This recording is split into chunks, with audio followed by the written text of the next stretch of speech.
Hello बच्चों, very good evening. स्वागत है सभी का आपके अपने यूट्यूब चैनल राज एजुकेटर में। बच्चों, आज के इस बेहतरीन सेशन के अंदर 12th बायोलॉजी एनसीईआरटी जो अपना चैप्टर चल रहा है first sexual reproduction in flowering plant, Pushpi पादपों में लैंगिक जनन, उसके कार्य को आगे बढ़ाते हैं। बेटा, पिछले जो आपके सामने ऑनलाइन क्लास रखी गई थी उसके अंदर हमने उस पार्ट की रूपरेखा बना दी थी, किस प्रकार से इस चैप्टर के अंदर कुछ कहानियां दी हुई है, किस प्रकार से फ्लोर होता है, उसके अंदर कौन कौन से पार्ट पाए जाते हैं, इनके बारे में हमने डिस्कस किया था। आज के इस बेहतरीन सेशन के अंदर हम इस कार्य को आगे बढ़ाते हैं जो सभी विद्यार्थियों के लिए बहुत ही शानदार कंटेंट रहने वाला है। थ्योरी क्लास में हम एनसीईआरटी का एक एक पॉइंट जानने वाले हैं बेटा, बहुत ही शानदार साबित होगा आपके लिए। इसलिए सेशन के साथ में जुड़ना है आपको, लगातार रुक करके, स्टैंडिंग होकर के, बैठ करके आराम से पेन कॉपी हाथ में लेकर के तैयारी को आगे बढ़ाना है। आपकी प्रिपरेशन में चार चांद लगाने का काम राज एजुकेटर ऑनलाइन प्लेटफॉर्म करने वाला है। ये जो ऑनलाइन प्लेटफॉर्म है इसके माध्यम से जुड़ करके आप बीएससी नर्सिंग एंट्रेंस एग्जाम 2025 का प्रिपरेशन कर सकते हैं, ऑल स्टेट के लिए, बिल्कुल ऑल स्टेट के लिए कर सकते हैं। नेवी एसएसआर का प्रिपरेशन कर सकते हैं। Lab assistant first grade second grade biology से जुड़े हुए सभी मेरे दोस्तों से निवेदन है कि वो भी यहाँ पर इस प्लेटफॉर्म का हिस्सा बन करके आप अपने बायोलॉजी का प्रिपरेशन बहुत शानदार कर सकते हैं। तो दोस्तों, देर किस बात की, राज एजुकेटर ऑनलाइन प्लेटफॉर्म का विजिट करके आप बायोलॉजी से संबंधित बहुत अच्छी बारीकियां जान सकते हैं और अपनी प्रिपरेशन में चार चांद लगा सकते हैं। चलो आगाज कर देते हैं आज के इस बेहतरीन सेशन का, जिसके अंदर हम इस चैप्टर की रूपरेखा को आगे बढ़ाते हैं और कौन कौन सा कंटेंट है जिसके बारे में हम डिस्कस करने वाले हैं। देखो, आज का अपना टॉपिक रहने वाला है परागकोश का स्फुटन। बहुत ही छोटी सी लाइन एनसीईआरटी के अंदर दी हुई है कि जब परागकोश का परिपक्वन हो जाता है तो उसके बाद में उसका स्फुटन होता है ताकि परागकण वहां से रिलीज हो जाए और रिलीज होने के बाद में वो परागण की घटना में अपनी महत्वपूर्ण भूमिका निभाएं। लेकिन अब प्रश्न ये है, अपने पास में क्वेश्चन ये खड़ा हो जाता है कि परागकोश का स्फुटन किस प्रकार से होता है।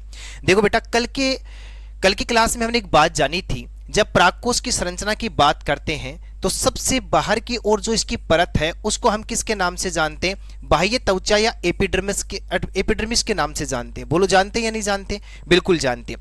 अब उसके नीचे देखो, ये जो अरिय भित्ति वाली जो परत है इसको हम किसके नाम से जानते हैं? एंडोथीसियम के नाम से जानते हैं, जिसे हम अंतस्थीसियम के नाम से जानते हैं, जो वेरी वेरी इंपॉर्टेंट रोल अदा करेगी परागकोश के स्फुटन में। बात समझ पा रहे हो? अब उसके नीचे देखो, यहां पर आप देखोगे, यहां पर आपको 3 से 4 परत के अंदर मिलने वाला है इसका मध्य परत। क्या मिलने वाला है? इसका मध्य परत। देखो, इसकी मिडल लेयर यहां पर आपको देखने को मिलेगी। आराम से इस डायग्राम का हम पोस्टमार्टम करेंगे, आराम से समझो बेटा। और सबसे भीतर की ओर इसमें पाया जाता है टेपिटम। क्या पाया जाता है इसके अंदर? टेपिटम पाया जाता है। ये 4 परत आप परागकोश में देख सकते हैं, बिल्कुल देख सकते हैं। अब पॉइंट क्या है? पॉइंट क्या है जो मेन क्लू है उसके बारे में हम चर्चा करते हैं। बेटा, जब परिपक्व परागकोश का स्फुटन होता है उस समय मध्य परत और टेपिटम दोनों नष्ट हो जाती हैं। याद रखना और इस पॉइंट को पकड़ लेना, जो बहुत ही इंपॉर्टेंट देके जा रहा हूं, जो एनसीईआरटी में ऐसा कुछ नहीं लिखा हुआ है। यानी इसके अंदर क्या होगा? मध्य परत और टेपिटम नष्ट हो जाती है, केवल और केवल बाह्य त्वचा और अंतस्थीसियम शेष रहती है। अब देखो होता क्या है इसमें, देखो जैसे अपने पास में ये एक पाली है, ये अपने पास में पूरी की पूरी एक पाली है, ये अपने पास में दूसरी पाली है। इसकी जो देखो ये मध्य वाली जो परत जो होती है वो क्या हो जाती है? टूट जाती है, जिसके कारण से एक और की जो परत होती है अपने पास में आ जाती है। पास में आने के अलावा देखो सबसे इंपॉर्टेंट बात होता है, इस घटना के समय क्या होता है, जो एंडोथीसियम लिखी हुई है यहां से क्या होगा? जल का ह्रास हो जाएगा। ध्यान देना, बहुत इंपॉर्टेंट लाइन देके जा रहा हूं, जल का ह्रास हो जाएगा, जिसके कारण से क्या होगा कि ये जो बाह्य जो भित्तियां होती है वो अंदर की ओर खींचती हैं। और जैसे ही अंदर की ओर खींचेंगी तो मैंने कल आपको एक पॉइंट बताया था कि इस एंडोथीसियम के अंदर एक ऐसा पॉइंट वे होता है जहां पर किसका जमाव नहीं पाया जाता? सेलुलोज का जमाव नहीं पाया जाता, और उसको मैं नाम देके गया था स्टोमियम। क्या नाम देके गया था लाडले? स्टोमियम देके गया था, जिसको हिंदी में किसके नाम से जानते? ओस्ट के नाम से जानते। तो बेटा, जब परत अंदर की ओर खींचती है तो इस स्टोमियम के ऊपर क्या बढ़ जाता है? दबाव बढ़ जाता है, और दबाव बढ़ने के कारण से परागकोश का क्या हो जाता है? स्फुटन हो जाता है। तो उम्मीद करता हूं सारे बच्चों को समझ में आया होगा। एक बार फास्टली मैं रिपीट कर देता हूं, ये आपके सामने जो डायग्राम दिया गया है वो परागकोश का है। किसका है? परागकोश का। अब इसका स्फुटन की बात कर रहे हैं तो सीधा सीधा सा पॉइंट आपको याद रखना है, परागकोश के स्फुटन के समय परिपक्व परागकोश में कौन कौन नष्ट होता है? टेपिटम और मध्य परत, केवल अपने पास में बाह्य त्वचा और क्या बच जाती है? एंडोथीसियम। परागकोश के स्फुटन के समय जो एंडोथीसियम होता है उससे जल की हानि होती है, जिसके कारण से स्टोमियम के ऊपर दबाव बढ़ता है, और यहाँ यही वो भाग होता है जहां से परागकोश का क्या हो जाता है, स्फुटन हो जाता है। अब जैसे देखो परागकोश का स्फुटन होगा तो देखो ये आप यहां पर देख पा रहे हैं, कौन रिलीज हो जाते हैं, परागकण मुक्त हो जाते हैं। इस प्रकार से अपना पहला पॉइंट था कि परागकोश का स्फुटन किस प्रकार से होता है। अब देखो एक और टॉपिक के ऊपर हम डिस्कस करते हैं जो इस चैप्टर का सबसे महत्वपूर्ण टॉपिक माना जाएगा। देखो आपके सामने लिखा हुआ परागकण, मतलब हम किसकी बात करने वाले हैं, पोलेन ग्रेन की बात करने वाले हैं। बहुत ही शानदार टॉपिक रहने वाला है बेटा। सबसे पहले तो एनसीईआरटी की इसकी एक लाइन को कवर कर लो। वो लाइन हमें क्या कहना चाहती है कि जो परागकण होता है, ध्यान से समझना, परागकण जो होता है वो क्या काम करता है। तो देखो ये क्या काम करेगा, नर युग्मकोद्भिद का, मेल गेमेटोफाइट का, सीधा सीधा सा पॉइंट याद रखना, मेल गेमेटोफाइट का प्रतिनिधित्व करता है। पहला पॉइंट तो आपको ये पकड़ लेना बेटा, क्या करता है ये, मेल गेमेटोफाइट का प्रतिनिधित्व करता है। बहुत ही इंपॉर्टेंट टॉपिक है ये, ठीक है ना। तो परागकण के बारे में हमने क्या जाना कि ये क्या काम करेगा, मेल गेमेटोफाइट यानी नर युग्मकोद्भिद का प्रतिनिधित्व करने का काम करता है, ठीक है। अब देखो इस परागकण के बारे में चर्चा को आगे बढ़ाते हैं। तो आपने कभी फूलों को हाथ लगा करके देखा होगा, जब हम फूलों को हाथ लगाते तो एक पीले रंग का चिपचिपा पदार्थ, एक पाउडर सा जो होता है वो हमारे हाथों से चिपक जाता है। पीले रंग का जो पाउडर है वही तो क्या होता है, वही तो क्या होता है, परागकण होता है। एक पॉइंट और पकड़ लेना भाई, जो आपके लिए काम की बात है भाई। फूलों के अंदर जो पीले रंग का पाउडर होता है उसी को किसके नाम से जानते हैं, परागकण के नाम से जानते। अब काम की बात सुनते हैं इस परागकण के बारे में, जो एग्जाम की दृष्टि से काफी महत्वपूर्ण हम पढ़ने वाले हैं। बेटा परागकण जो होता है अलग अलग पादपों में अलग अलग प्रकार की आकृति का होता है। इसका रंग, इसका रूप, इसकी आकृति, इसकी साइज सब अलग अलग प्रकार की देखने को मिलती है। लेकिन एनसीईआरटी क्या कहता है कि परागकण जो होता है वो सामान्यतः गोलाकार आकृति का होता है, राउंडेड होता है बेटा। कैसा होता है, गोलाकार आकृति का होता है। बोलो याद रख लोगे क्या, याद रखना पड़ेगा। परागकण कैसा होता है, सामान्यतः गोलाकार आकृति का। अब इसका सबसे महत्वपूर्ण पॉइंट जो मैं लिख करके जाता हूं, जो एग्जाम में पूछा जा सकता है, याद रख लेना। परागकण जो होता है इसका आकार 25 से 50 माइक्रोन मीटर होता है। कितना होता है, 25 से 50 माइक्रोन मीटर होता है। और काम की बात कर लेते हैं परागकण के बारे में, जो बहुत ही महत्वपूर्ण है। परागकण कैसा होता है, तो आपको याद रखना है, परागकण हेप्लोइड होता है बेटा। कैसा होता है, हेप्लोइड। हिंदी वाले बच्चे इसको क्या कह सकते हैं, परागकण अगुणित होता है। बस लिख दो साहब इसके कोष्टक में एन। आगे बात समझ में, परागकण क्या होता है, यानी यहाँ पर हेप्लोइड होगा, अगुणित होगा। और काम की बात कर लेते हैं, परागकण जो होता है एक कोशिकीय होता है। कैसा होता है, एक कोशिकीय, ए सेलुलर होता है, ठीक है साहब। एक सेलुलर होता है और एक केंद्रकीय होता है, और केंद्रक इसका बड़ा होता है। कैसा होता है, ये एक केंद्रकीय होता है। और इसका जीवद्रव्य जो होता है वो गाढ़ा होता है। जीवद्रव्य कैसा होता है, गाढ़ा। ये पॉइंट हमने नॉर्मल जो एनसीईआरटी में दिए हैं वो परागकण के बारे में जाने, याद रह जाएंगे। अब देखो क्या बताता हूं मैं, जब इस परागकण की संरचना को देखते हम गौर से, यहां पर देखो आप, यहां पर देखो, ये आपके सामने एक परागकण दिया हुआ है, बिल्कुल है ना, परागकण है। और इससे पहले देखो क्या होता है कि परागकण का निर्माण किससे होता है भाई, लघु बीजाणु से होता है। किससे होता है, लघु बीजाणु। और मैंने आपको रटा दिया कि लघु बीजाणु किसके रूप में पाया जाता है, टेट्राड या चतुष्क के रूप में पाया जाता है। लेकिन मैंने पिछली क्लास में बताया कि यहाँ पर एक भित्ति होती है ना, वो किसकी बनी होती है, केलोज की। और केलोज की भित्ति को एक एंजाइम तोड़ देता है, केलेज, और जैसे ये रिलीज हो जाएगा तो गोलाकार आकृति में हो जाता है। जब इसके डायग्राम को देखते हैं तो देखो आप यहाँ पर दो दीवार देख पा रहे हैं। ये देखो बाहर वाला जो कठोर आवरण है, इसको बेटा हम बाह्य चोल के नाम से जानते हैं। किसके नाम से जानते हैं, थोड़ा सा मैं यहाँ पर इसका कलर चेंज कर लेता हूँ ताकि आपको स्पष्ट दिखे और इसको आराम से पढ़ पाए आप। देखो ये अपने पास में क्या आ गया, बाह्य चोल। और बाह्य चोल के अंदर पाया जाता है इसका अंतःचोल। बोलो याद होगा या नहीं होगा, हो गया बिल्कुल सा। बाह्य चोल हो गया और क्या हो गया, अंतःचोल, ठीक है ना। इसको बेटा एक्जाइन बोल देंगे और इसको हम क्या बोल देंगे, इंटाइन बोल देंगे। दो बातें तो ये पकड़ लेना।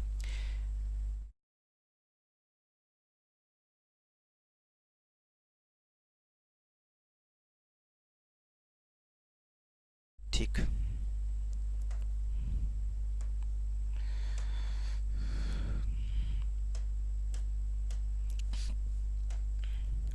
शुरू है। अब देखो काम की बातें जान ली। अब मैं इस डायग्राम को वापस यहां लेकर के आता हूं। देखो एक बार देखो इसको इंपॉर्टेंट बात के रूप में समझते हैं। जब मैं परागकण का देखो परागकण का पोलेन ग्रेन का डायग्राम ये बना लिया भाई साहब, मैंने ये बना लिया, आप भी बना पाओगे। जब मैं इसकी बाह्य भित्ति को देखता हूं तो इसमें कई प्रकार के अलंकरण हैं जो एनसीईआरटी में नहीं दिए हुए हैं। सिर्फ एक डायग्राम के माध्यम से समझाने का प्रयास करता है। अलंकरण वो कांटेदार हो सकते हैं, वो धारीदार हो सकते हैं, जालिकावत हो सकते हैं। अब देखो ये जो आवरण बनाया है इसको तो हम किसके नाम से जानेंगे? बाह्य चोल के नाम से। मैं कहता हूं कि रट्टा लगा लेना, बहुत इंपॉर्टेंट देकर के जाऊंगा। अंदर वाली जो परत है, आवरण जो है, इसको हम किसके नाम से जानते? अंतःचोल के नाम से। जानते या नहीं जानते? बिल्कुल जानते। अब बेटा देखो थोड़ा सा ध्यान देना, कोई और अधिक महत्वपूर्ण बात कर लेते हैं यहां पर हम, समझना इस बात को। इसके अंदर होता क्या, देखो ध्यान देना, यहां पर क्या पाया जाता है इस बाह्य चोल के अंदर? यहां पर इंपॉर्टेंट देकर जा रहा हूं, बाह्य चोल के अंदर एक छिद्र होता है जिसको हम किसके नाम से जानते हैं?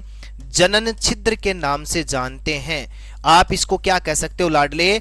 जर्मपोर कह सकते हो। क्या कह सकते हो इसको? जर्मपोर कह सकते हो। ठीक है, अब अपने कार्य को आगे बढ़ा देते हैं। अब इसके बारे में पूरी बात कर लेते हैं। देखो जब मैं बाह्य चोल की बात करता हूं तो मेरे दिमाग में सबसे पहले एक पॉइंट आता है कि बाह्य चोल जो होता है परागकण का यानी कठोर आवरण होता है, कठोर परत होती है। और बेटा ये जो बाह्य चोल जो होता है ये स्पोरोपोलेनिन का बना होता है। रट्टा लगा लेना भाई, किसका बना होता है? स्पोरोपोलेनिन का। और बोर्ड विद्यार्थियों के लिए तो मैं कहता हूं कि एक कैप्सूल देकर के जा रहा हूं जिसको पानी में घोल करके पीना है। बाह्य चोल का परागकण का बाह्य चोल किसका बना होता है? स्पोरोपोलेनिन का बना होता है। अब काम की बात सुनो, ये जो स्पोरोपोलेनिन निकल करके आया है इसके बारे में सुनना, अच्छी बात लिख करके जा रहा हूं। ये कैसा पदार्थ होता है? ये एक ऐसा कार्बनिक पदार्थ है, ध्यान से समझना, एक ऐसा कार्बनिक पदार्थ है, एक ऐसा कार्बनिक पदार्थ है, एक ऐसा कार्बनिक पदार्थ है जिसका निम्नीकरण संभव नहीं है। यानी इतना कठोर होता है कि इसको निम्नीकृत करने वाला, एनसीईआरटी क्या लिखती है इसके बारे में? स्पोरोपोलेनिन के बारे में कि स्पोरोपोलेनिन एक ऐसा कार्बनिक पदार्थ है जिसको निम्नीकृत करने वाले यानी गलाने वाले एंजाइम अज्ञात हैं। आज तक कोई ऐसा एंजाइम नहीं आया बेटा जो किसको तोड़ सके? स्पोरोपोलेनिन को तोड़ सके। बोलो यार समझ में आया नहीं? सर कितनी सारी जानकारी हमने किसके बारे में प्राप्त की है? परागकण के बारे में प्राप्त की है। अब देखो थोड़ी सी बात को आगे बढ़ाते हैं। परागकण के बारे में थोड़ा मैं यहां आपको समझाना चाहता हूं। वापिस उसी पॉइंट को लिख रहा हूं मैं यहां पर, स्पोरोपोलेनिन। किसके बारे में बात करूंगा मैं? स्पोरोपोलेनिन के बारे में बात करूंगा। ये तो मैंने आपको बता दिया कि सबसे सख्त कार्बनिक पदार्थ है जिसको गलाने वाला, घोलने वाला कोई एंजाइम ज्ञात नहीं है। अब ये जो स्पोरोपोलेनिन है, देखो एक पॉइंट और पकड़ लेना, स्पोरोपोलेनिन के कारण से परागकण जो है उसकी प्रकृति, कैसी प्रकृति की बात करता हूं मैं? जीवाश्मी प्रकृति के कारण से। भाई स्पोरोपोलेनिन ऐसा सख्त पदार्थ है जो क्या, देखो इसको पॉइंट को पकड़ना, यहां ये सुदृढ़ अम्ल, एनसीईआरटी एक शब्द लिख देती है, देखो ध्यान से समझना बेटा, ध्यान से समझना, सुदृढ़ अम्ल तथा क्षारक, ठीक है ना, और अधिक ताप पर ये आराम से टिक सकता है, आराम से टिक सकता है। यानी अब देखो आपको एक पॉइंट पकड़ना है, केमिस्ट्री के हिसाब से चलते हैं। सुदृढ़ अम्ल किसको कहते हैं भाई? किसको कहते हैं? तो आपको ये करना है, यहां पर ऐसे पकड़ लेना कि सांद्र अम्ल की बात कर रहा है। जैसे मैंने HCl ले लिया, यहां पर मैंने कोई क्षारक ले लिया H, देखो बात कर लेते हैं, जैसे फॉर एग्जांपल हम एक क्षारक ले लेते हैं NaOH, ये प्रबल क्षारक है और ये प्रबल अम्ल है। इनके साथ में भी ये क्रिया नहीं करता तो इसकी प्रकृति कैसी होती है? जीवाश्मी प्रकृति होती है। बोलो क्ल्यू समझ में आया या नहीं आया? उम्मीद करता हूं सारे बच्चों को समझ में आया होगा। अब देखो वापिस पीछे वाले डायग्राम में चलते हैं। बेटा देखो यहां पर हमने क्या बना रखा है? इसके अंदर अंतःचोल। क्या बना रखा है? अंतःचोल। अब अंतःचोल की यदि मैं बात करूं तो मैं यहां पर आपको लिख करके अच्छे से बता देता हूं। अंतःचोल जो होता है ये परागकण का कोमल व सतत परत होती है, रेगुलर एक प्रकार की लेयर होती है जो पेक्टिन प्लस सेलुलोज की बनी होती है। मैं कहता हूं एक गिलास पानी लेकर के इसको भी रटने का काम करना है कि जो इसका अंतःचोल होता है वो किसका बना होता है? पेक्टिन व सेलुलोज का बना होता है। बताओ खोपड़ी में फिट हुआ या नहीं हुआ? हुआ ना? तो मैं ये तो कहना चाहता हूं कि यदि राज एजुकेटर ऑनलाइन प्लेटफॉर्म के साथ में हिस्सा बन जाएंगे, एनसीईआरटी का एक एक वर्ड, एक एक शब्द जो है वो आपकी खोपड़ी में ऐसा कैसा छाप दिया जाएगा। बिल्कुल आप यहां पर विजिट करके अंगुलियों के ऊपर एनसीईआरटी को रटने का काम कर सकते हैं और आपको पता तक नहीं चलेगा कब एनसीईआरटी को आपने कवर कर लिया और एग्जाम की खोपड़ी में कब आपने छेद कर दिया। तो आपने नई चीज जान ली कि इसका अंतःचोल किसका बना होता है? पेक्टिन व सेलुलोज का बना होता है। आगे बात समझ में। अब महत्वपूर्ण बात जान लो, देखो मैंने यहां पर क्या बनाया था, जर्मपोर बनाया था। बेटा याद रखना, बाह्य चोल के ऊपर पाए जाने वाला जनन छिद्र जो होता है उसके ऊपर स्पोरोपोलिनिन का अभाव होता है। नोट्स में डाल लेना, स्पोरोपोलिनिन का क्या होता है, अभाव।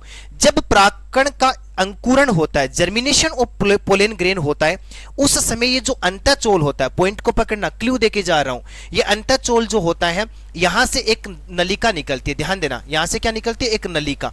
और वो नलिका देखो क्या होती है, जनन नली की होती है, जिसको आगे जाकर के पराग नलिका बना लेगी, पोलन ट्यूब बनाएगी। और वो कहां से होकर के निकलती है, इस जनन छिद्र से होकर के निकलती है।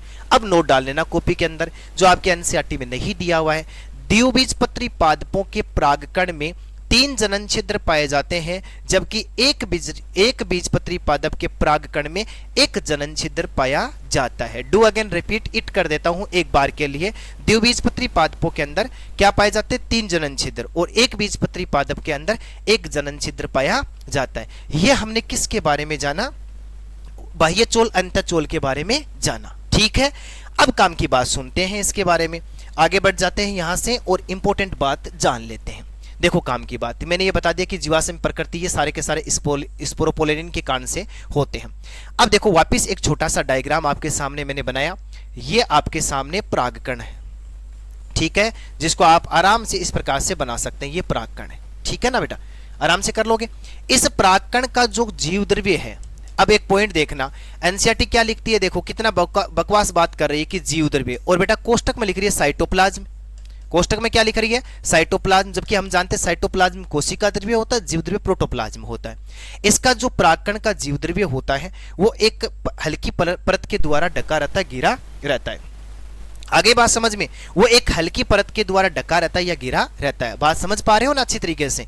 अब इसमें देखो काम की बात कर लेते हैं हम, ये क्या कहना चाहता है कि इसका जो जीव द्रव्य, देखो ध्यान से समझना, इसका देखो कोशिका द्रव्य जो होता है वो इकहरी परत से ढका रहता है। अब बेटा इसके अंदर थोड़ा सा हम डीपली चला जाता हूं, तो इसमें क्या बात करता हूं, इसके अंदर थोड़ा सा समझना बात को, इसके अंदर 2 प्रकार की कोशिकाएं पाई जाती है। कितने प्रकार की कोशिकाएं पाई जाती हैं, 2 प्रकार की कोशिका पाई जाती है। कौन कौन सी कोशिका की बात करते हैं, देखो इसके अंदर यहां पर हम समझते हैं, इसको एक बढ़िया सा डायग्राम बना लेते हैं। ये एक इस प्रकार की कोशिका, ठीक है ना, एक बड़ी कोशिका होती है जिसका नाम तो है यहां पर कायिक कोशिका, वेजिटेटिव सेल पाई जाती है, ठीक है ना, और एक छोटी कोशिका होती है जिसको हम किसके नाम से जानते हैं, जनन कोशिका के नाम से जानते हैं। तो एक परागकण के अंदर 2 कोशिका पाई जाती है, एक का नाम है कायिक कोशिका और दूसरी का नाम है जनन कोशिका। पहले बात तो आप कायिक कोशिका के बारे में जान लो। कायिक कोशिका बड़ी कोशिका होती है, ठीक है ना, और क्या होती है, देखो ध्यान से पकड़ना, मैं क्या लिख करके जा रहा हूं, खाद्य प्रचुर भंडार से भरी रहती है। क्या रहती है, खाद्य प्रचुर भंडार से भरी रहती है। यानी एक प्रकार से एक बात कर लूं तो इस परागकण की कायिक कोशिका जो होती है उसमें पोषक पदार्थ पाए जाते हैं। एनसीईआरटी के अलावा नोट डाल करके आप लिख सकते हो, इसके अंदर जो है केंद्रिक नहीं पाया जाता या केंद्रिका नहीं पाई जाती है और रिक्तिका भी नहीं पाई जाती। किसके अंदर बात कर रहा हूं मैं, कायिक कोशिका के अंदर। लेकिन बेटा इसके अंदर मैं एनसीईआरटी से अलग लेकर के जा रहा हूं, इसके अंदर आप राइबोसोम, आरएनए और प्रोटीन की यदि बात करें, किसकी बात करें, प्रोटीन की यदि बात करें, वो प्रचुर मात्रा में देखने को मिलती है। अब सुनो काम की बात, ये जो जनन को, देखो पॉइंट को पकड़ना, मैं जहां जहां पर आपके सामने ये ड्रॉ कर रहा हूं पीले वाला भाग, ये पूरा का पूरा कायिक कोशिका को रिप्रेजेंट कर रहा है, ठीक है ना बेटा। और इसके अंदर होती है छोटी कोशिका जिसको जनन कोशिका कहते हैं। जनन कोशिका छोटी कोशिका होती है जो कायिक कोशिका के कोशिका द्रव्य में तैरती रहती है। अब इस जनन कोशिका की यदि मैं बात करूं, पॉइंट को पकड़ लेना, मैं यहां लिख करके जा रहा हूं। जनन कोशिका जो होती है इसकी आकृति तर्कुरूपी होती है। कैसी होती है, तर्कुरूपी होती है। और इसका केंद्रक जो होता है, ध्यान देना, केंद्रक इसके अंदर एक होता है और वो भी कैसा पाया जाता है, बड़ा पाया जाता है। बात समझ में आई या नहीं समझ में आई, इंपॉर्टेंट रहा या नहीं रहा। ये अपने पास में क्या था, छोटा सा पॉइंट था परागकण के बारे में। इतनी सारी परागकण के बारे में जानकारी हमने प्राप्त की। अब मैं इस चीज को थोड़ा सा आगे बढ़ा देता हूं, किस प्रकार से परागकण होता है। बेटा एनसीईआरटी एक लाइन लिखती है कि 60% से अधिक आवर्तबीजी पादप, 60% से, सुनना पॉइंट को पकड़ना, 60% से अधिक एंजियोस्पर्म प्लांट, देखो ध्यान देना, एंजियोस्पर्म प्लांट में परागकण जो होते हैं, परागकण जो होते हैं दो कोशिकीय चरण में झड़ जाते हैं। पकड़ना पॉइंट को, दो कोशिकीय चरण में झड़ जाते हैं। मतलब क्या कहना चाहता है कि देखो जब वे परागकोश का स्फुटन होता है और परागकण जब रिलीज होते हैं ना बेटा, तो उसके अंदर दो कोशिकाएं पाई जाती है। कौन कौन सी कोशिका? एक कायिक कोशिका और दूसरी कोशिका कौन सी होती है? जनन कोशिका। लेकिन जो 40% से कम जो बच गए ना आवर्तबीजी प्लांट, उनके अंदर क्या होता है कि ये जो परागकण होते हैं उनके झड़ने से पहले बेटा पॉइंट को नोट कर लेना और रट्टा लगा लेना, इस जनन कोशिका के अंदर समसूत्री विभाजन हो जाता है। कैसा विभाजन हो जाता है? समसूत्री विभाजन हो जाता है, जिसके कारण से यहां पर दो नरयुग्मक बन जाते हैं। अब बताओ उन 40% से कम जो आवर्तबीजी प्लांट है उसमें परागकण में कितनी कोशिका हो गई? 3 हो गई। साहब कौन कौन सी? एक तो कायिक कोशिका और जनन कोशिका से बनी हुई दो नरयुग्मक कोशिका। इस प्रकार से 40% से कम आवर्तबीजी पादपों के अंदर परागकण जो होते हैं बेटा वो 3 कोशिकीय चरण में झड़ जाते हैं। अब काम की बात है, परागकण के अंकुरण से लेकर जो आपकी एनसीईआरटी में ढूंढने से नहीं मिलेगी ये लाइन आपको, जो कंपटीशन से जुड़े हुए हैं, जो बच्चे किसी न किसी प्रतियोगिता परीक्षा की प्रिपरेशन कर रहे हैं, उनके लिए एक डोज दे करके जा रहा हूं, ढंग से समझना और सुनना। परागकोश के अंकुरण से लेकर के नरयुग्मक बनने तक की घटना को, नरयुग्मक के बनने की घटना को किसके नाम से जानते हैं? देखो ध्यान से समझना, लघु युग्मक जनन के नाम से जानते हैं। किसके नाम से जानते हैं? लघु युग्मक जनन के नाम से जानते हैं। इस पॉइंट को भी आपको पकड़ना है। ये बातें हमने परागकण के बारे में जानी। अब परागकण की अतिरिक्त जानकारियां जिसके बारे में हमें बहुत ज्यादा आवश्यकता है बात करने की, एक तो आप डायग्राम के माध्यम से ही देख पा रहे हैं बेटा, जो परागकण जो होते हैं वो खाद्य पदार्थों से भरपूर होते हैं। देखो खाद्य पदार्थों से क्या होते हैं? भरपूर होते हैं। पॉइंट को पकड़ लेना, खाद्य पदार्थों से भरपूर होते हैं। इसलिए देखो क्या आजकल मार्केट के अंदर पोलेन टेबलेट आती है, पोलेन सिरप आता है। जैसा आप डायग्राम में देख पा रहे हैं, देखो ये यहाँ पर क्या लिखा हुआ है? बी पोलेन क्रीम लिखा हुआ है। यहाँ पर देखो द एनर्जी शेक लिखा हुआ है। यहाँ पर देखो बी पोलेन जो मतलब क्या दिखा? जेली लिखा हुआ है। यहाँ पर देखो टेबलेट्स लिखी हुई हैं। ये टेबलेट आप देख पा रहे हैं, ये मार्केट में मिलती है। और जो देखो पश्चिमी जो देश हैं वहां पर इनको किसके रूप में? आहार पूर्ति के रूप में लिया जाता है।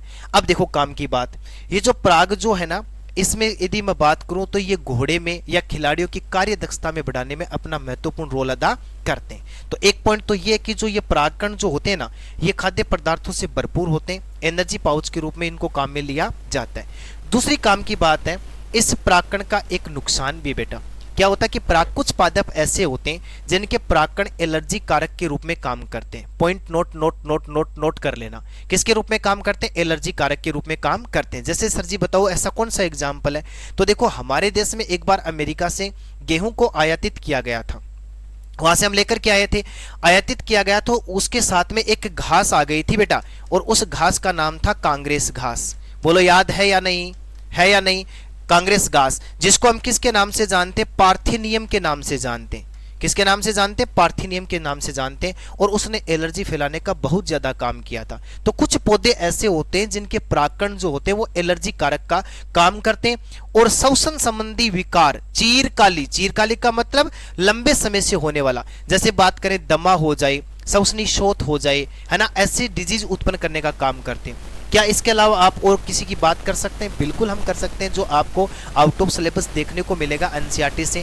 कांग्रेस घास, पार्थेनियम, चिनोपोडिया, ज्वार घास, ऐसे कुछ पौधे होते हैं जो क्या काम करते हैं? पराग एलर्जी का काम करते हैं। बात समझ पाए? अब देखो पॉइंट को थोड़ा सा आगे और बढ़ा लेते हैं, जो इसकी अतिरिक्त जानकारियों की बात करते हैं। अब एक छोटा सा टॉपिक और आता है यहाँ पर अपने पास में, इसमें थोड़ी जगह कम है तो मैं कुछ मिटाना चाहता हूं। यदि कोई बच्चा स्क्रीनशॉट लेना चाहता है, नोट्स बनाना चाहता है, तो आपके लिए बहुत ही शानदार ये साबित होने वाली है स्लाइड। अब काम की बात मैं यहां पर कर लेता हूं, कुछ अंश को मिटा करके। देखो यहां से इनको हटा देते हैं हम।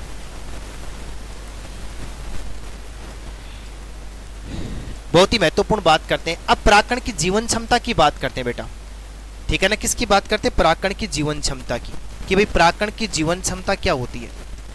परागकण की जीवन क्षमता या अंकुरण क्षमता, जब पौधे से परागकण झड़ करके अलग हो जाते हैं तो उसकी हर पौधे की मतलब जो परागकण होते हैं उनकी जीवन क्षमता अलग अलग पाई जाती है। जैसे देखो फॉर एग्जांपल मैं बात करना चाहूँ, जैसे बेटा मैंने गेहूं लिख दिया, मैंने धान लिख दिया, ठीक है ना, गेहूं धान लिख दिया। इनके पौधे के जो परागकण होते हैं इनकी जीवन क्षमता बहुत कम होती है। मात्र 30 मिनट में ये अपनी जीवन क्षमता खो देते हैं। ठीक है ना, याद रख जाएगा। अब सबसे महत्वपूर्ण मैं यहाँ पर लिख देता हूँ एग्जाम्पल के रूप में, एक पॉइंट पकड़ लेना आप, रोजेसी कुल, मतलब रोजेसी कुल का मतलब होता है गुलाबवत। क्या होता है? गुलाबवत, यानी गुलाब वाले पौधे।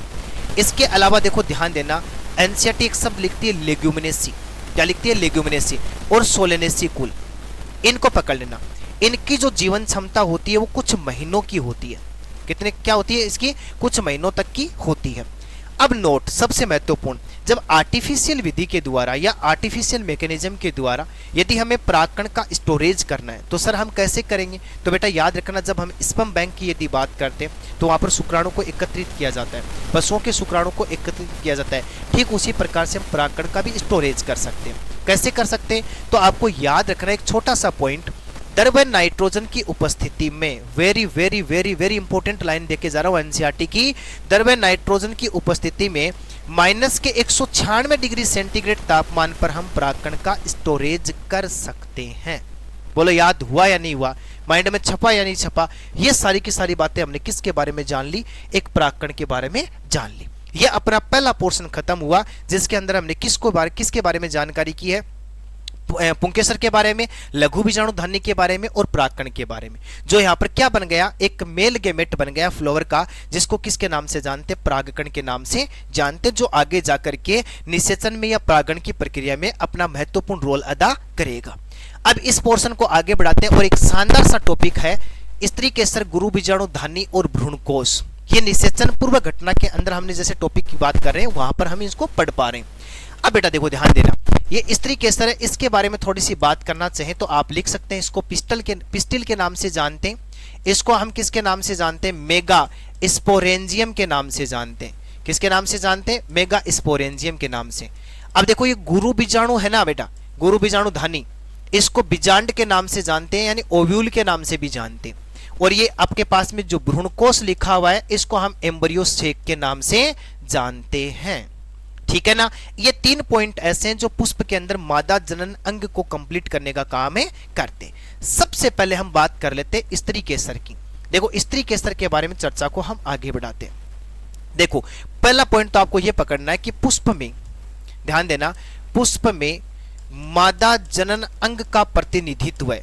पुष्प में मादा जनन अंग का प्रतिनिधित्व है। प्रतिनिधित्व है, बहुत इंपॉर्टेंट लाइन देके जा रहा हूं। प्रतिनिधित्व कौन करता है? कौन करता है? ध्यान देना, यहां पर पॉइंट को पकड़ लेना, बहुत अच्छी तरीके से यहां पर लिख रहा हूं मैं।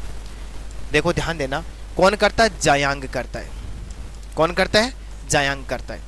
ठीक है ना, तो एक तो छोटा सा अवशब्द के रूप में ये तैयार हो गया कि पुष्प में मादा जनन अंग का प्रतिनिधित्व कौन करेगा, तो सीधा टूट करके जाना, सीधा करेक्ट आंसर देना कि कौन करता है? जायांग करता है।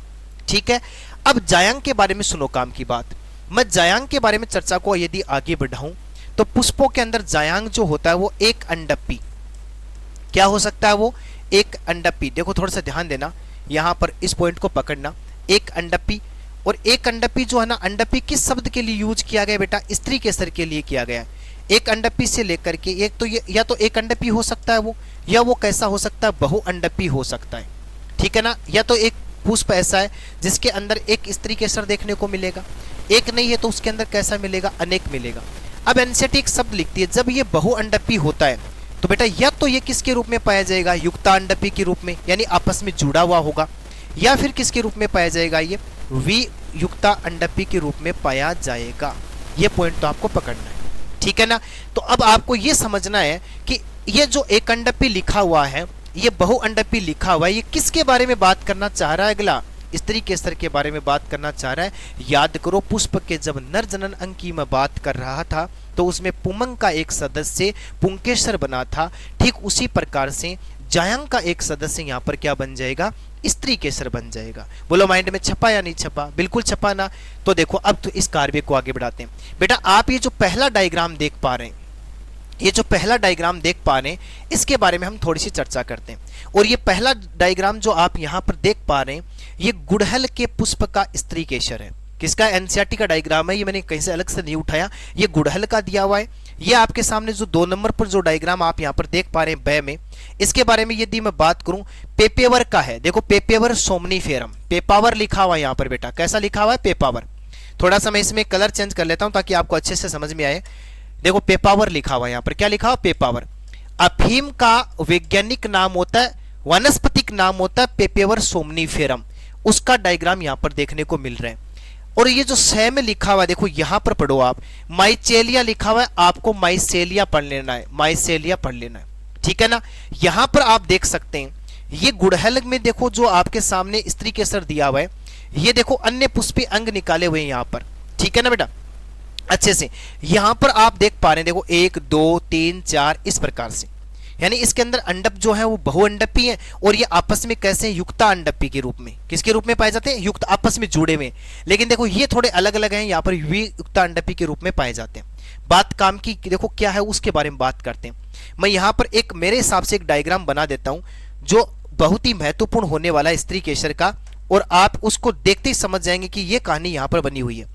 जब एक स्त्री केसर के डायग्राम को देखते हैं, ये आपके सामने बन गया भाई एक स्त्री केसर, ध्यान देना बेटा, क्या बन गया अपने पास में, एक स्त्री केसर बन गया, ठीक है ना। इस स्त्री केसर का ऊपर का फूला हुआ भाग जो प्यालेनुमा होता है वो वर्तिकाग्र कहलाता है, यानी बेटा क्या कहलाता है, वो स्टिग्मा कहलाता है।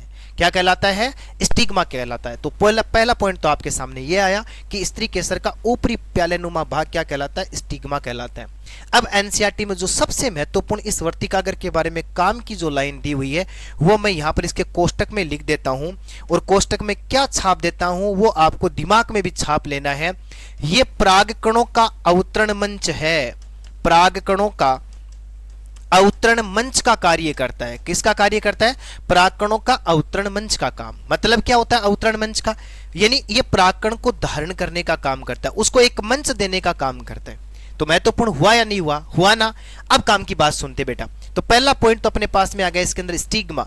अब ये जो आप एक ट्यूब लाइक स्ट्रक्चर देख पा रहे हैं, एक पाइप जैसी संरचना देख पा रहे हैं, इसको हम वर्तिका कहते हैं। क्या कहते हैं, वर्तिका, ठीक है ना। इसको किसके नाम से जानते हैं, स्टाइल के नाम से जानते हैं। किसके नाम से जानते हैं, स्टाइल के नाम से जानते हैं। अब इसकी परिभाषा आप यदि बनाओ, जो यदि कोई बोर्ड स्टूडेंट है जिसको थ्योरी में लिखना होगा, वो क्या लिखेगा, सीधी सी परिभाषा टिका देगा कि वर्तिकाग्र और अंडाशय को, वर्तिकाग्र और अंडाशय को जोड़ने वाली संरचना को किसके नाम से जानते हैं, वर्तिका के नाम से जानते हैं।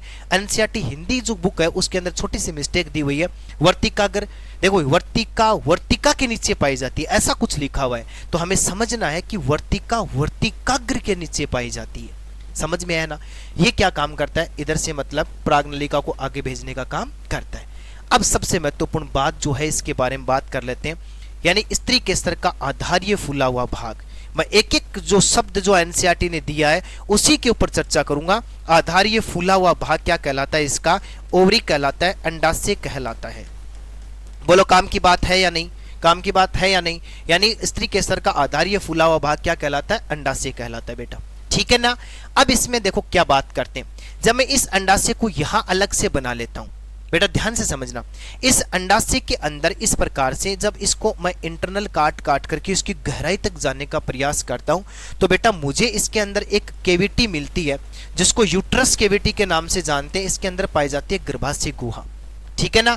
और गर्भाशय गुहा जो होती है वो अपरा से जुड़ी रहती है, इसके अंदर पाया जाता है अपरा, और अपरा को एनसीईआरटी कोष्टक में लिखती है नाड़। और मैं इसका एक नाम और बता देता हूं, प्लेसेंटा। और प्लेसेंटा यदि मैं पुष्प के लिए यूज करूं तो बेटा अच्छी तरीके से घोट लेना, उसको किसके नाम से जानते, बीजांडासन के नाम से जानते हैं। किसके नाम से जानते, बीजांडासन के नाम से जानते। अब पॉइंट पकड़ना, अपरा के द्वारा बनी हुई, देखो अपरा के द्वारा जो संरचना बनती है उसको हम गुरु बीजाणु धानी के नाम से जानते हैं, उसको हम बीजांड के नाम से जानते हैं, और उसे दृग बीजाणु धानी के नाम से जानते हैं। ये एनसीईआरटी में सीधा सीधा छपा हुआ है। अब हम विस्तार से बात कर लेते हैं गुरु बीजाणु धानी के बारे में। किसके बारे में बात कर लेते हैं, गुरु बीजाणु धानी के बारे में बात कर लेते हैं। तो मैं वापिस बता देता हूं एक बार, ये अंडाशय है। इस अंडाशय के अंदर इस प्रकार से एक केविटी होती है जिसका नाम होता है गर्भाशय गुहा। क्या होता है बेटा, गर्भाशय गुहा होता है। इसके अंदर की ओर अपरा पाई जाती है जो इससे जुड़ी रहती है, अपरा पाई जाती है। और अपरा से बनने वाली दृग बीजाणु धानी को गुरु बीजाणु धानी के नाम से जानते हैं। देखो अपरा से क्या बन जाएगी, दृग बीजाणु धानी बन जाएगी। क्या बन जाएगी, दृग बीजाणु धानी बन जाएगी। और इसी को किसके नाम से जानते, बीजांड के नाम से जानते। पॉइंट पकड़ पा रहे हो। और जो बीजांड है ना बेटा, देखो इसी को किसके नाम से जान देते हैं, गुरु बीजाणुधानी के नाम से जानते हैं, गुरु बीजाणुधानी। सारे शब्द लिख के जा रहा हूं ताकि आप अच्छे से इसको कवर कर लें। इसको मेगा स्पोरेंजियम के नाम से जानते हैं, किसके नाम से जानते हैं, मेगा स्पोरेंजियम, मेगा स्पोरेंजियम के नाम से जानते हैं, पकड़ लोगे। अब सबसे महत्वपूर्ण बात कर लेते हैं, एक अंडाशय के अंदर बीजांड की यदि बात करूं, एक जैसे देखो मैं कुछ एग्जाम्पल लिख देता हूं, गेहूं, देखो आम और धान, ये 3 एग्जाम्पल एनसीईआरटी ऐसे देती है जिसके अंदर अंडाशय के अंदर एक बीजांड देखने को मिलता है। बोलो रट्टा लगा लोगे क्या, बिल्कुल रट्टा लगाना। गेहूं, धान, आम, 3 एग्जाम्पल ऐसे हैं जिनके अंदर एक एक बीजांड पाया जाता है। इसका पड़ोसी एनसीईआरटी किसको बनाती है, जैसे मैंने लिख दिया खजूर, जैसे मैंने बेटा लिख दिया पपीता, जैसे मैंने लिख दिया आर्किड। ये ऐसे होते हैं जिनके अंदर कैसे बीजांड देखने को मिलते हैं, अनेक बीजांड देखने को मिलते हैं। क्या लाडले इसका रट्टा लगा लोगे, बिल्कुल रट्टा लगा लोगे। अब देखो काम की बात कर लेते हैं अच्छी तरीके से, ठीक है। अब गुरु बीजाणुधानी के बारे में इतना सारा हमने जान लिया, ठीक है। और गुरु बीजाणुधानी को किसके नाम से जानते, ओव्यूल या बीजांड के नाम से जानते। अब बेटा मैं एक छोटा सा डायग्राम मैं मेरे हिसाब से यहां पर आपको ड्रॉ करके देता हूं ताकि आप इसका अच्छे से रट्टा लगा लें। पॉइंट को पकड़ना, मैं एक ऐसा सा डायग्राम आपको बना के दे रहा हूं, ठीक है, ऐसा सा एक डायग्राम बना के दे रहा हूं और इसी डायग्राम से हम इस पूरी कहानी को समझने का प्रयास करते हैं। समझना, पॉइंट को पकड़ना और अच्छी तरीके से इस डायग्राम को आप अपनी रफ नोटबुक में, मेन नोटबुक में बना सकते हैं। एनसीईआरटी से थोड़ा सा हिंट अलग से लेकर के चलेंगे ताकि आपको बहुत अच्छे से समझ में आए। जब मैं एक बीजांड की संरचना को देखना चाहता हूं तो उस बीजांड की संरचना में मुझे क्या देखने को मिलता है, पॉइंटों को पकड़ना। ये जो बीजांड जो होता है वो सजीव मर्दूद की कोशिकाओं का बना होता है। देखो अच्छी अच्छी बातें लिख देता हूं, किसका बना होता है, ये सजीव मर्दूद की कोशिकाओं का बना होता है। किसका बना होता है, सजीव मर्दूद के कोशिकाओं का बना होता है, ठीक है ना। पॉइंट को पकड़ पाए, जिसको हम बीजांड काय के नाम से जानते हैं। यानी ऐसी कोशिका, देखो पॉइंट को पकड़ना, बीजांड काय के नाम से जानते हैं। काय का मतलब क्या बनता है लाडले, शरीर बनता है। ऐसी कोशिका जो किसका शरीर बनाती हो, बीजांड काय का शरीर बनाती हो, उसको हम किसके नाम से जानते हैं, बीजांड काय के नाम से जानते हैं। ये जो बीजांड होता है बेटा, इसके चारों ओर आवरण पाए जाते हैं। देखो जिनको हम किसके नाम से जानते हैं, इंटेगुमेंट के नाम से जानते हैं, अध्यावरण के नाम से। ये बाह्य अध्यावरण है, ये इसका आंतरिक अध्यावरण है। बोलो समझ में आया या नहीं आया, इंपॉर्टेंट है या नहीं, है ना इंपॉर्टेंट, या आप डायग्राम देख पा रहे हैं। अब और बातें कर लेते हैं और जो काम की बातें उसका हम धमाका करेंगे यहां पर। पॉइंटों को पकड़ना, ये हो गया अपने पास में।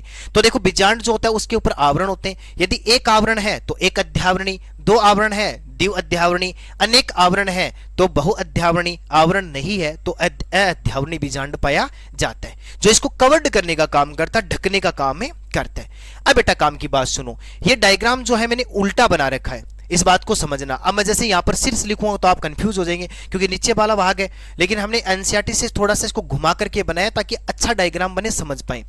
ये बीजांड का शीर्ष वाला भाग है। पॉइंट पकड़ना भाई, पॉइंट को पकड़ लेना, अच्छी तरीके से घोट लेना, रट्टा लगा लेना। कौन सा भाग है, शीर्ष भाग, या इसका सिर वाला भाग है। इस सिर वाले भाग पर जो ये छिद्र आप देख पा रहे लाडले, इसको हम बीजांड द्वार के नाम से जानते हैं। किसके नाम से जानते हैं, बीजांड द्वार के नाम से जानते हैं, जिसको माइक्रोपाइल के नाम से जानते हैं। किसके नाम से जानते हैं, माइक्रोपाइल। और इसका ये, अब देखो पॉइंट को पकड़ना, ये यदि इसका शीर्ष भाग है तो ये इसका कौन सा भाग होगा, आधारीय भाग। कैसा भाग होगा, आधारीय भाग। और जिसको किसके नाम से जानते हैं, निभाग के नाम से जानते हैं। किसके नाम से जानते हैं, निभाग। जिसको एनसीईआरटी क्या कहती है बेटा, देखो इसको केलाजा कहते हैं और एनसीईआरटी इसको चेलाजा भी कहती है। एक एक पॉइंट, एक एक शब्द के बारे में पोस्टमार्टम ऐसे कर देंगे। किसी भी कंपटीशन की तैयारी कर रहे हो, लो से लेकर के हाई तक, यदि इस प्रकार का टॉपिक आपके एग्जाम में शामिल किया जाता है, नो डाउट अच्छी तरीके से क्लियर है। एक एक लाइन को यदि मेरे से सुनोगे तो ये अपने पास में बन गया। तो ये बीजांड का कौन सा भाग, आधारीय, और ये कौन सा भाग हो गया, शीर्ष, जिस पर बीजांड द्वार पाया जाता है। अब काम की बातें देखो, बीजांड देखो ध्यान से सुनना, बीजांड एक वृंत के द्वारा जुड़ा रहता है। समझना बात, बीजांड एक वृंत के द्वारा जुड़ा था जिसे बीजांड वृंत के नाम से जानते हैं। किसके नाम से, बीजांड वृंत के नाम, ये इसका बीजांड वृंत है। और बेटा पॉइंट पकड़ना, जब बीजांड वृंत के साथ में जुड़ता है तो उस भाग को हाइलम कहते हैं। किसके नाम से जानते हैं, हाइलम। और बेटा हाइलम को कहते हैं नाभिका। किसके नाम से जानते हैं? नाभिका। अब एनसीईआरटी के अलावा जो काम की बात है वो मैं आपको एक अच्छी तरीके से बता देता हूं। काम की बात क्या, जब मैं इस बीजांड को और अधिक डीपली देखने का कोशिश करता हूं तो इसके अंदर बीजांड वृंत के जुड़ने के स्थान पर ऐसे ऐसे ऐसे ऐसे ऐसे एक उभरी हुई संरचना पाई जाती है जिसको रेफी कहते हैं। ठीक है ना, किसके नाम से जानते हैं? रेफी। ये अच्छे से नहीं लिखा गया, आप नहीं पढ़ पाएंगे, मैं रेफी नाम दोबारा लिख देता हूं। ठीक है ना, रेफी नाम मैं यहां पर दोबारा लिख देता हूं अच्छे कलर से, ताकि आप देख पाएं और आप एक नई चीज सीख पाएं। ये आपके पास में बन गया रेफी। है या नहीं काम की चीज? बिल्कुल आप स्क्रीनशॉट ले सकते हैं और आप एक शानदार सा कलेक्शन इकट्ठा कर सकते हैं जो आपकी एग्जाम की दृष्टि से रामबाण साबित होने वाला है। इस प्रकार से हमने किसके बारे में जाना? गुरु बीजाणु धानी के बारे में जाना। अब देखो आगे अपने पास में पॉइंट क्या है, अपने पास में हेडिंग क्या है? भ्रूणकोश। इस भ्रूणकोश के बारे में बात करेंगे। होगा क्या, कहानी क्या बनेगी?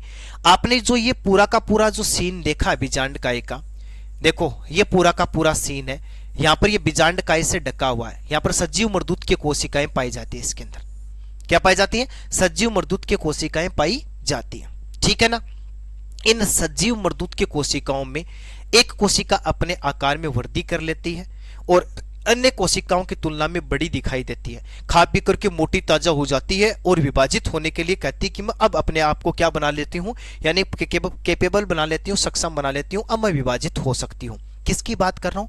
इन बीजांड काय की कोशिकाओं में एक कोशिका की। ठीक है ना, और वो कोशिका जो है आगे जाकर के गुरु बीजाणु मातृ कोशिका कहलाती है। क्या कहलाती है? गुरु बीजाणु मातृ कोशिका। बेटा उस गुरु बीजाणु मातृ कोशिका के अंदर जब अर्धसूत्री विभाजन होगा, पॉइंटों को दिमाग में अच्छे से छाप लेना, क्योंकि बहुत शानदार क्लू देके जा रहा हूं। इनमें से एक कोशिका अपने आकार में वृद्धि करेगी बेटा, और उसके अंदर जैसे मियोसिस विभाजन हो जाएगा, डिवीजन हो जाएगा, अर्धसूत्री विभाजन हो जाएगा, तो उससे 4 गुरु बीजाणु का निर्माण होगा। किसका निर्माण होगा? गुरु बीजाणु का। और वो गुरु बीजाणु जो होते हैं वो रेखीय क्रम में बनते हैं और वो हेप्लॉइड होते हैं, अगुणित होते। चलो थोड़ा सा यहां पर हम बात कर लेते हैं आगे वाले डायग्राम में। देखो पहले मैं इस जो आपके सामने लिखा हुआ ना, हेडिंग डाल रखी है आपने, यहां पर आपके सामने मैंने हेडिंग डाल रखी है एम्ब्रियोस्टेक भ्रूणकोश। उससे पहले देखो थोड़ा क्लू देके जा रहा हूं मैं। यहां पर क्या बता रहा हूं कि मतलब बीजांड काय की एक कोशिका, देखो ध्यान देना, बीजांड काय की एक कोशिका, एक सेल, ठीक है ना, आकार में कैसी हो जाती है? बड़ी हो जाती है। जैसे देखो मैंने ये कह दिया कि वो कोशिका ऐसी थी। ठीक है बेटा, इस कोशिका को हम किसके नाम से जानते हैं? एमएमसी के नाम से जानते हैं। मतलब एमएमसी का मतलब क्या बन गया बेटा? तो देखो यहां पर क्या बन जाएगा? मेगा। देखो मेगा, ध्यान से समझना, इसको बहुत इंपॉर्टेंट देकर के जा रहा हूं। मतलब हम किसकी बात करें? गुरु बीजाणु मातृ कोशिका की बात करें तो मेगा स्पोर की बात करेंगे। यहां पर कौन सा मेगा स्पोर बन जाएगा? यहां पर देखो ध्यान से समझना, इस एमएमसी की यदि मैं बात करूं, इसे हम गुरु बीजाणु मातृ कोशिका के नाम से जानते हैं। किसके नाम से जानते हैं? गुरु बीजाणु मातृ कोशिका के नाम से जानते हैं। गुरु बीजाणु, ध्यान से पकड़ना, गुरु बीजाणु मातृ कोशिका के नाम से जानते हैं, मतलब मेगा स्पोर मदर सेल के नाम से जानते हैं। ठीक है बेटा, अब इसके अंदर क्या होगा? इसके अंदर डिवीजन हो जाएगा अपने पास में मियोसिस से। बोलो, रख लोगे याद? मियोसिस डिवीजन हो जाएगा, जिससे देखो क्या होगा, पॉइंट को पकड़ना, यहां पर 4 गुरु बीजाणु बन जाएंगे। कितने गुरु बीजाणु बन जाएंगे? 4 गुरु बीजाणु। मैं यहां पर लिख देता हूं 4 मेगा स्पोर। क्या लिख देता हूं? यहां पर मैं 4 मेगा स्पोर लिख देता हूं। देखो ये लिख दिया मैंने, 4 मेगा स्पोर लिख दिया, जिसको हम किसके नाम से जानते हैं? गुरु बीजाणु के नाम से जानते हैं। आप डायग्राम में देख पा रहे हैं अच्छे से। अब काम की बात सुन लो जो इंपॉर्टेंट है, ये जो प्रोसेस हुआ ना बेटा, इसको किसके नाम से जानते? तो गुरु बीजाणु जनन के नाम से जानते हैं। किसके नाम से जानते हैं? गुरु बीजाणु जनन के नाम से जानते हैं। बोलो, काम की बात सीखी या नहीं सीखी? बीजांड काय की एक कोशिका गुरु बीजाणु मातृ कोशिका में बदल जाती है और गुरु बीजाणु जनन के द्वारा 4 मेगा स्पोर का निर्माण करती है, जो आप यहां पर देख सकते हैं। आराम से देखो, इस डायग्राम में जो एनसीईआरटी का डायग्राम है उसके हिसाब से और समझा देता हूं। यह आपके सामने बीजांड काय है। बीजांड काय में एक कोशिका, जो ये बीच वाली आप देख पा रहे हो, इसको गुरु बीजाणु मातृ कोशिका के नाम से जानते हैं, एमएमसी के नाम से जानते हैं, यानी मेगा स्पोर मदर सेल के नाम से। अब बेटा देखो, इसके अंदर अपने पास में देखो क्या हुआ, पहला डिवीजन हुआ तो यहां पर एक कोशिका ये बन गई, एक कोशिका ये बन गई। फिर इसके बाद देखो 1 2 3 4, ये आप देख पा रहे हो, जो किसके रूप में? देखो रेखीय चतुष्क के रूप में। यानी क्या बनेगा यहाँ पर, रेखीय चतुष्क एक लाइनर के रूप में इस प्रकार से वो चारों की चारों गुरु बीजाणु कोशिका बन जाती है। अब सबसे महत्वपूर्ण बात जान लो जो आपके लिए बहुत अच्छी साबित होने वाली है, वो क्या साबित होने वाली है बेटा, यहां पर आप जो 4 गुरु बीजाणु बना रहे हैं, इन 4 गुरु बीजाणु में जो निभाग की ओर है, देखो सारी चीजें ऐसी दे रहा हूं जो बिल्कुल आपके सामने बिल्कुल बिल्कुल बिल्कुल विद प्रूफ दे रहा हूं, जो आपके लिए बहुत अच्छी साबित होने वाली है बेटा, ठीक है ना। अच्छी तरीके से आपको इसको रट्टा लगा लेना है, क्या कहना चाहता है ये ध्यान देना। देखो काम की बात है, क्या बताना चाहता हूं मैं, ये जो 4 गुरु बीजाणु बने, इनमें से 3 गुरु बीजाणु जो होते हैं बेटा, 3 गुरु बीजाणु जो होते हैं, ध्यान से समझना, बहुत इंपॉर्टेंट चीज है जो एग्जाम में काफी बार पूछ ली जाती है और बच्चे यहां पर गलती कर जाते हैं। 4 गुरु बीजाणु तो बनते हैं शीर्ष की ओर और 1 गुरु बीजाणु होता है निभाग की ओर, ठीक है ना। अब ये जो शीर्ष वाले गुरु बीजाणु होते हैं ये तो हो जाते हैं नष्ट, क्या हो जाते हैं, नष्ट, और बचता कौन सा है, जो निभाग की ओर वाला है। अब निभाग की ओर वाला जो गुरु बीजाणु होता है वो यहां पर लाडले हो जाता है सक्रिय, ये बना दिया मैंने, ठीक है ना, ध्यान देना। गुरु बीजाणु कैसा बन जाता है, यानी गुरु बीजाणु यहां पर हो जाता है एक्टिव, सक्रिय गुरु बीजाणु हो जाता है, ठीक है। अब ये जो सक्रिय गुरु बीजाणु बेटा, इसकी मैं थोड़ी सी बात करना चाहूंगा, तो ये भी परागकण की तरह कैसा होता है, हेप्लोइड होता है, कैसा होता है, हेप्लोइड होता है, यानी अगुणित होता है। अब ये जो गुरु बीजाणु है यही आगे जाकर के किसका निर्माण कर देता है, भ्रूणकोश का निर्माण कर देता है, जो आपकी महत्वपूर्ण हेडिंग है। तो भ्रूणकोश का निर्माण किससे होता है, सक्रिय गुरु बीजाणु से होता है, ठीक है। अब हम बात करते हैं किस प्रकार से होता है, वो कैसे बन जाता है। तो लाडले यहां पर हम एक डायग्राम के माध्यम से समझेंगे और ऐसा डायग्राम देके जाऊंगा जो आपके लिए एक बहुत ही शानदार खुराक साबित होने वाला है। जब मैं एम्ब्रियो सेक को बनाने की कोशिश करूंगा तो मुझे सबसे पहले लेना पड़ेगा सक्रिय गुरु बीजाणु, सबसे पहले क्या लेना पड़ेगा, सक्रिय गुरु बीजाणु लेना पड़ेगा। ले लिया, ये सक्रिय गुरु बीजाणु ले लिया। अब इसके अंदर देखो क्या होगा, इसके अंदर फर्स्ट विभाजन हो जाएगा भाई साहब, कैसा विभाजन हो जाएगा, इसके अंदर फर्स्ट विभाजन होगा। और वो कैसा विभाजन होगा, इसके अंदर देखो क्या होगा, फर्स्ट न्यूक्लियर, कैसा विभाजन होगा, first nuclear mitosis mitosis division होगा। कैसा डिवीजन हो जाएगा, ध्यान देना, बहुत important, very very nice important रहने वाला है। यानी पहला विभाजन होगा वो कैसा होगा इसके अंदर, यानी केंद्रीय समसूत्री विभाजन होगा, ठीक है ना बेटा। अब केंद्रीय समसूत्री विभाजन होगा तो यहां पर अपने पास में कितने केंद्रक बन जाएंगे, 2 बन जाएंगे, और वो परिधि की ओर व्यवस्थित हो जाते हैं। अब यहां से इसके अंदर क्या होगा, सेकंड विभाजन होगा। तो आपको पता ही है बेटा, जब देखो यहां पर 2 बन गए तो अब अपने पास में देखो 2 इस साइड में बन गए, 2 बन गया। 4 केंद्रीय, देखो ये अपने पास में जो बना है 2 केंद्रीय भ्रूणकोश बन गया। कैसा केंद्रीय बन गया, 2 केंद्रीय भ्रूणकोश बन गया, रट्टा लगा लेना, क्या बन गया अपने पास में, 2 केंद्रीय भ्रूणकोश बन गया, ठीक है। ये अपने पास में बन गया बेटा 4 केंद्रीय, ठीक है, याद रह जाएगा। अब देखो काम की बात, अब इसके अंदर अपने पास में आ जाएगा थर्ड डिवीजन, यानी तीसरा विभाजन होगा। और तीसरा विभाजन होगा तो अपने पास में यानी 2 से 4 और 4 से 8 केंद्रक बन जाएंगे। यह 8 केंद्रीय एम्ब्रियो बन गया, लिख देता हूं मैं 8 न्यूक्लिएटेड क्या बन गया अपने पास में, एम्ब्रियो बन गया, 8 केंद्रीय भ्रूणकोश बन गया। इतनी बात समझ गए। अब काम की बात सुनते हैं, यहां से क्या होता है फिर, यानी में से एक एक केंद्रक जो होता है वो किसकी ओर आ जाता है, यानी मध्य वाले भाग की ओर आना शुरू कर देता है, बीच में आ जाता है। इसके बाद में जो आपकी एनसीईआरटी में गायब है लाइन, जो इंपॉर्टेंट रहने वाली है उसकी बात करूंगा मैं। इसके बाद में इसमें होगा कोशिका द्रव्य विभाजन। और बेटा जब जब कोशिका द्रव्य विभाजन का नाम आए तब तब अपने दिमाग में आना चाहिए किसका निर्माण होगा, सेल वॉल का निर्माण होगा, यानी कोशिका भित्ति का निर्माण होगा। और जैसे कोशिका भित्ति बन जाएगी अब इसकी संरचना बदल जाएगी। संरचना कैसी बदल जाएगी, देखो इस प्रकार से इसमें कोई संरचना बनने वाली है, ठीक है। तो देखो 3 तो यहां पर नीचे कोशिका बन जाएंगी और 3 ऊपर बन जाएंगी। और ये पूरी की पूरी जो है, इसको मैं एक अलग लाइन से बनाने का प्रयास करता हूं, अलग कलर से, ताकि आप समझ पाओ। ये पूरी की पूरी जो कोशिका है बेटा, ये एक ही कोशिका जिसके अंदर क्या पाए जाते हैं, 2 केंद्रक पाए जाते हैं। अब सुन लो, ये ऊपर वाली जो 3 कोशिका है इसको तो बोल देंगे हम प्रतिमुखी कोशिका, जिसको एनसीईआरटी लिखती है प्रतिव्यासांत लिखती है बेटा, क्या लिखती है, प्रतिव्यासांत। और मैं इसको एंटीपोडल सेल के नाम से जानता हूं, ठीक है। नीचे 3 कोशिकाओं का जो समूह है, इसमें ये जो बीच वाली कोशिका है इसको हम अंड कोशिका के नाम से जानते हैं। सेल देखो कौन सी कोशिका के नाम से, एग सेल के नाम से जानते हैं। और ये जो 2 कोशिका इसके साथ में चिपकी हुई हैं, इनको हम किसके नाम से, सिनर्जेड सेल के नाम से जानते हैं, सहायक कोशिका के नाम से। इन दोनों को मिलाकर के जो उपकरण बन गया, इसको हम एग एपरेटस के नाम से जानते हैं, अंड समुच्चय के नाम से जानते हैं। तो इस प्रकार से एक सक्रिय गुरु बीजाणु कोशिका से भ्रूणकोश का निर्माण होता है। जो अब आपके लिए जो काम की बात है, इस प्रकार का जो भ्रूणकोश होता है वो कैसा होता है बेटा, तो देखो ध्यान से समझना, ये 7 सेलुलर होता है। मैं लिख देता हूं इस अच्छी तरीके से ताकि आप समझ पाओ और कोई गलती नहीं करो।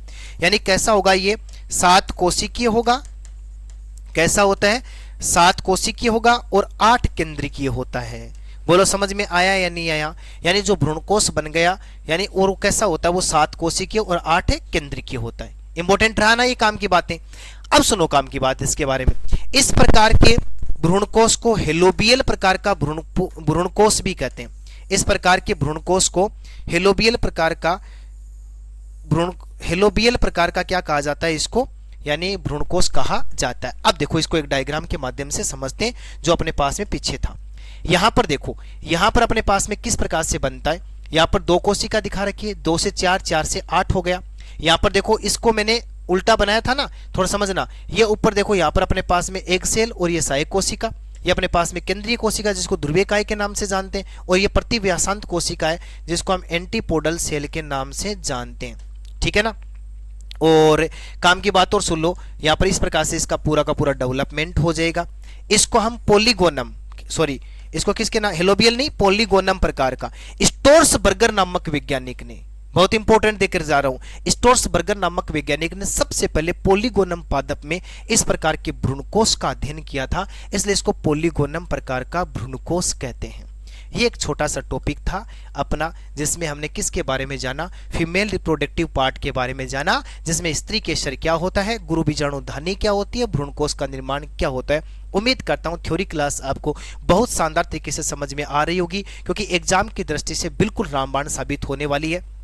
तो लाडले यहां पर आपको ध्यान देना है कि ये जो पॉइंट आपके सामने रखे हैं मैंने, इसमें मैंने एनसीईआरटी के साथ साथ में डीप जाने का प्रयास किया है, और वो पॉइंट यहां पर शामिल कर दिए जो मैंने काफी बार कंपटीशन में पीछे देखे, क्योंकि मैं भी एक कंपटीशन का हिस्सा रहा हूं, तो मुझे ये पता है कि कौन सी चीजें कहां से आती है और किस प्रकार से बच्चे उन चीजों को तक नहीं पहुंच पाते हैं और उनकी वो असफलता का कारण बन जाते हैं। तो इस बेहतरीन चैनल के साथ में आप विजिट करके बायोलॉजी से बहुत सारी जानकारियां जान सकते हैं। सभी का एक बार फिर से राज एजुकेटर ऑनलाइन प्लेटफॉर्म पर हार्दिक स्वागत, अभिनंदन है।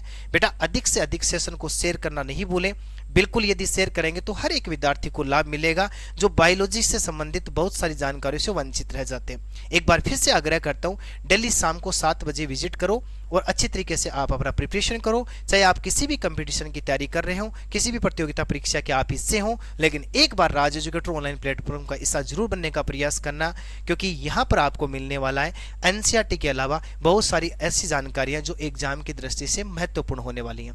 ऐसे ही इस अगले पार्ट में हम इस चैप्टर का जो पोर्शन बाकी रह गया उसको आगे बढ़ाएंगे।